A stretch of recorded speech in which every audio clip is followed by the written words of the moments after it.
Have you ever wished you could just stay home and still have a retreat?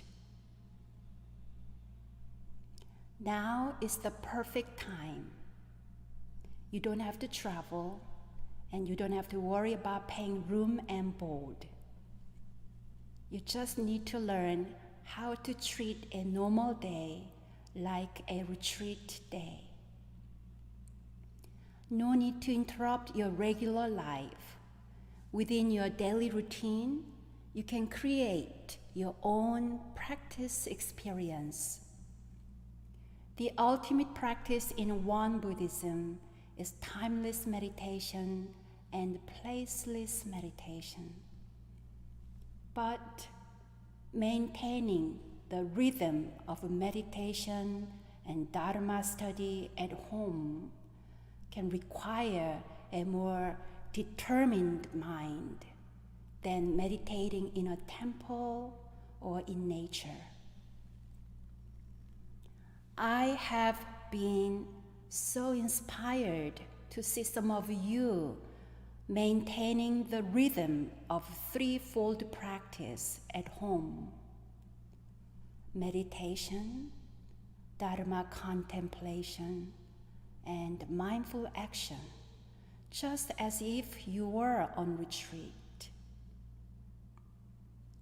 Wherever you are, the heart of retreat is composed of three elements: allotting time to cultivate equanimity, to develop the mind of inquiry, and to act mindfully. The goal of daily practice is to cultivate these three great powers: the power of equanimity, the power of inquiry, and the power of action. I love being on retreat, and I love leading a retreat. After each retreat, one common sincere wish from most who attend is how to bring their peaceful and grounded state of mind back home, and how to maintain this in their home space and workplace. This past Friday, we had 16 participants in our first day-long virtual retreat via Zoom. I didn't know for sure how it would go, but I'm happy to say that it went very, very well. This convinced me that one-day retreats at home have great potential. Here is some feedback from participants. It retained more of the value of an in-person retreat than expected. Silence. Finally, in Sangha via Zoom, oh, how I miss the power of group meditation, the love, compassion, and the stillness. Only 1 hour into the day's virtual retreat, and I already feel more relaxed than I have felt in a long time. The mind finally slowing down a bit. Amen. Quiet stillness inside this small bedroom by myself with my new Zoom Sangha friends. Outside the door, I hear the kids talking, running, crying, laughing. Thankfully, the ability to be at peace with the chaos just beyond these four walls. I enjoyed everything: Qigong, sitting and walking meditation, written contemplation, practicing mindfulness in all of our activities, and the Q&A session. I now feel more committed to daily meditation and practicing mindfulness in all my daily activities. During the retreat, everybody especially liked decluttering meditation. One participant said, "Decluttering meditation gave me 2 valuable lessons. First, the direct experience of decluttering my mind by decluttering my living space. Second, the realization that I can declutter for just 30 minutes without losing my peace. In the past, I felt overwhelmed and anxious, which interfered with effectiveness and caused an aversion to the task."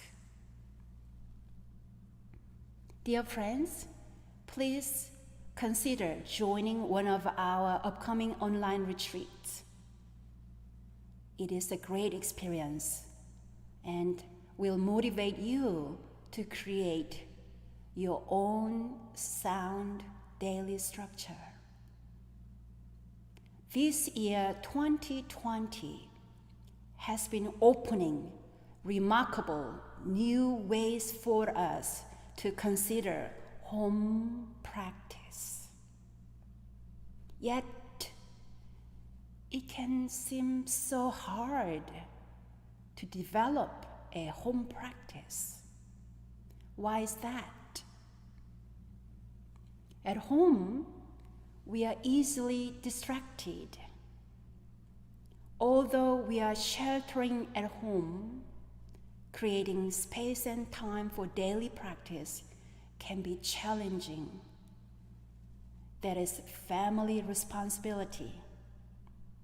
Also, it can be difficult to maintain the self-discipline of a practice because at home, we are accustomed to doing house chores, eating, relaxing, and hanging out with the families and housemates. Home is relaxing. As we are more relaxed, our skin looks better.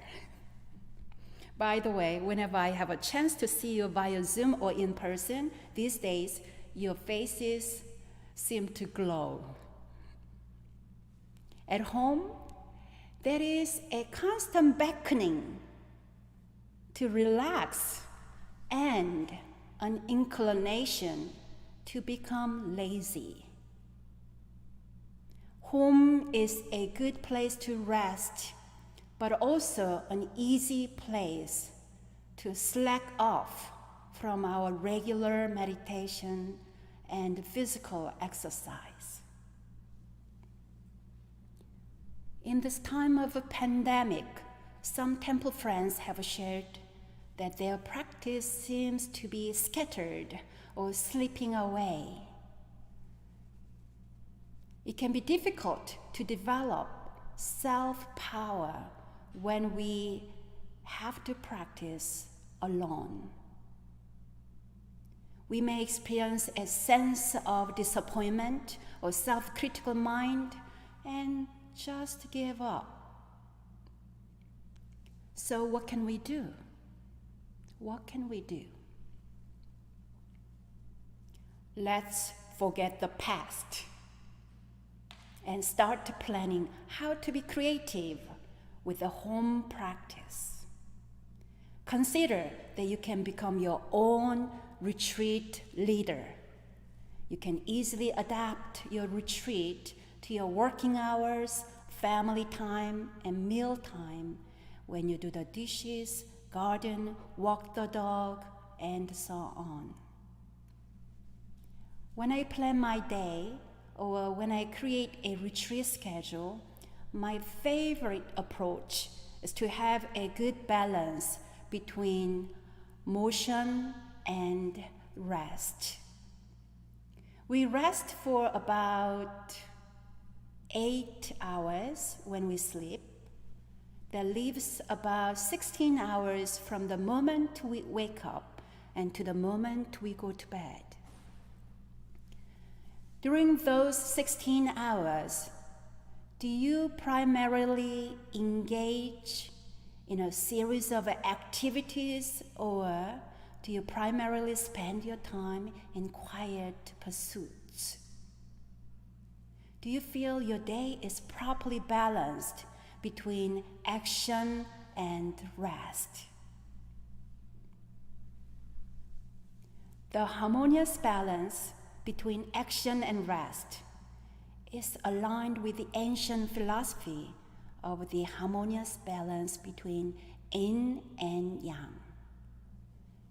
Keeping this in mind, I plan my retreat to have 50% of each day rooted in yin energy, rest, stillness, silence, and restoration. The other 50% is geared toward yang energy, motion, interaction, and mindful activity using the six senses. In order to use time profitably at home, we need to prioritize our to-do list. And between activities, we should include ample rest time. Do nothing. Take a break.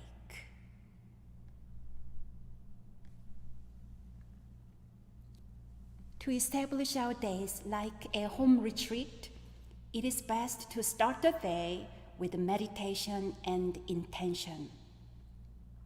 Our morning meditation becomes the solid bedrock from which we step as we engage in our daily tasks.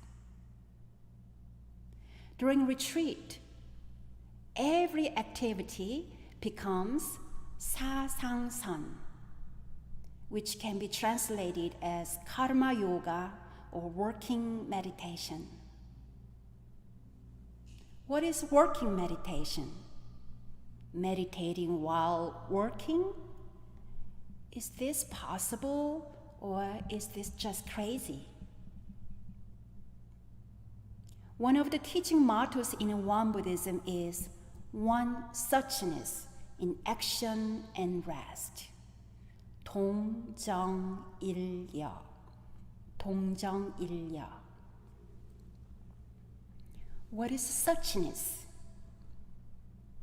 When we say such as, this indicates similar to.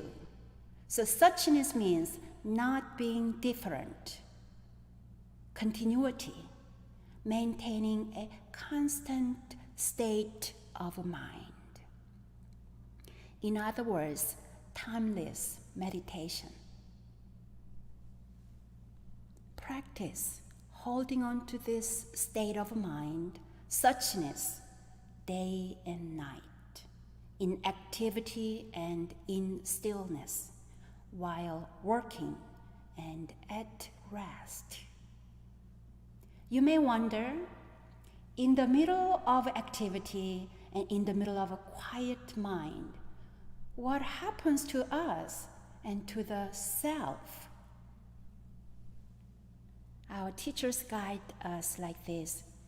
When you are engaged in action, let the harmonious and mindful use of your body become the primary focus. When you are at rest, let your peaceful, empty, and selfless mind be your focus.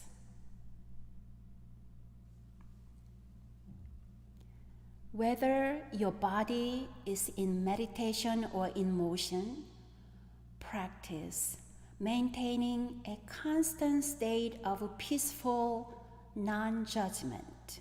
For instance, you're meditating on your mat when you hear your spouse walk in and ask, "Honey, could you take out the garbage?" Your mind gets disturbed, thinking, "Can't you see that I'm trying to meditate?" Instead of resisting, you could simply stand up, take out the garbage, and come back to your meditation mat. Your state of mind on the mat and off the mat can be the same. You're not caught up in meditation sitting. The essence of meditation prevails whether you are sitting or doing chores. This is the state of one suchness in action and at rest. The founding master said, examining the practice of past religions, we find that they have emphasized only training in rest. They said, if we work, we can't practice. And if we practice, we can't work. Some have even left their families and spent their whole lives deep in the mountains. Others simply continued with their reading, unaware of the rain washing away the grain. How can this be called a well-rounded method of practice? Rather, we do not look at practice and work as two different things. The Dharma of gaining the three great powers in both action and rest means that if one practices well, work will go well, and if one works well, practice will go well. So exert yourself in this great practice that is unremitting in both action and rest. This is Suchness. Ideally, throughout the day, we hope to do something beneficial for our mind, body, and spirit. We hope to enjoy every chore and activity as a form of mindfulness and artful living. And if possible at all, we hope that our work will be a contribution to others. Within our 16 waking hours, doing something beneficial for others as well as for ourselves brings great joy and meaning to our lives. One evening, I sat down on the deck with candlelight. I saw fireflies in the temple garden. Fireflies and candlelight. Fireflies are meditation in action, flickering light. Candlelight is meditation at rest, shining bright. May we all flicker when we fly. May we shine when we are still.